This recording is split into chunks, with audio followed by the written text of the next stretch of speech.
என் வாழ்க்கையில் ஒரு சின்ன நிகழ்வு.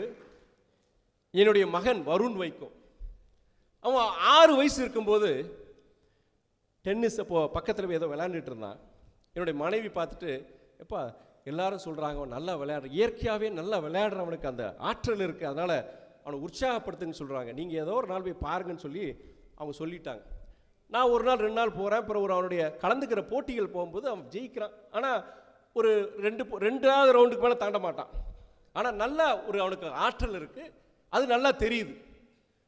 அதன் பிறகு அவன் 6 வயசுலேருந்து கிட்டத்தட்ட அவன் 12 வயசு வரைக்கும் கிட்டத்தட்ட ஒரு 6 வருஷம் அவங்க கூட நான் பயணித்தேன். நான் அதுக்கப்புறம் சில காரணங்கள்னால அவன் அதை கைவிட்டுட்டு அதுக்கப்புறம் அவன் படிப்பு ரொம்ப நல்லா படிப்பான்.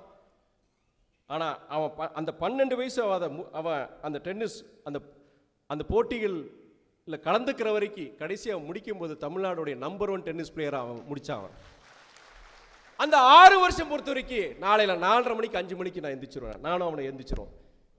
ஆதவன் சூரியன் வர்றதுக்கு முன்னாடியே நாங்கள் அந்த கிரவுண்டில் இருப்போம். நாங்கள் கடுமையான பயிற்சி, ஒரு நாளைக்கு கிட்டத்தட்ட 4 மணி நேரம் 5 மணி நேரம் பயிற்சி. சாப்பிட்றது கூட சில சமயம் காரில் தான் சாப்பிட்டு போவான். அவன் ஸ்கூல்லையும் படுத்திருக்கிற 2 கிளாஸ் அவன் கட் பண்ணிடுவான். ஏன்னா அவனுக்கு பயிற்சி அவ்வளோ பயிற்சி.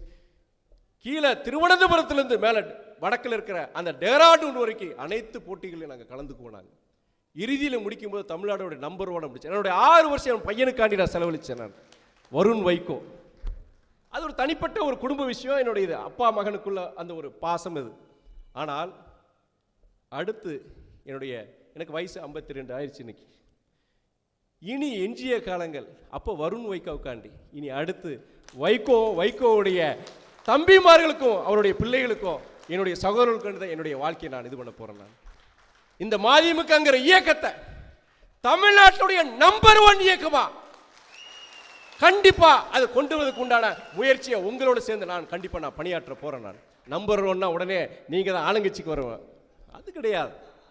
உடனே அடுத்து போட்டுருவாங்க, எவனா ஒருத்த போனை எடுத்து துரை வைக்க இப்படி பேசுறேன், அப்படி கிடையாது. சேவையில், மக்கள் சேவையில் மக்கள் கிட்ட கேட்ட, ஜனங்க கிட்ட கேட்டானா மதிமுக ஒரு இயக்கங்க, நல்ல இயக்கங்க, முன்னாடி செஞ்சுட்டு இருந்தாங்க, இப்போ அதை விட பல மடங்கு அவங்க மக்கள் தொண்டு செஞ்சுட்டு இருக்கிறாங்க. ஒரு உன்னதமான இயக்கம், தமிழகத்துக்கு தேவையான இயக்கம் அப்படின்னு சொல்ற விதத்தில் நம்பர் 1 இயக்கம் நம்ம கொண்டு வரணும். ஏன்னா ஒவ்வொரு வார்த்தையும் கவனமாக இருக்க வேண்டியது இருக்கு. டக்குன்னு ஏதாவது ஒன்று எடுத்து ட்விஸ்ட் பண்ணி கட் பண்ணி போட்டுறானுங்க. ஆனால் எது நடக்குமோ அது கண்டிப்பாக நடக்கும் சொல்றேன். நான் அரசியலுக்கு வருவேன்னு நினைச்சனா, நாடாளுமன்ற உறுப்பினர் அவன் நினைச்சனா, இன்னைக்கு தமிழ்நாட்டில் இருக்கிற நாடாளுமன்ற உறுப்பினர் சிறந்த உறுப்பினர் நாடாளுமன்ற சொல்ற மாதிரி இன்னைக்கு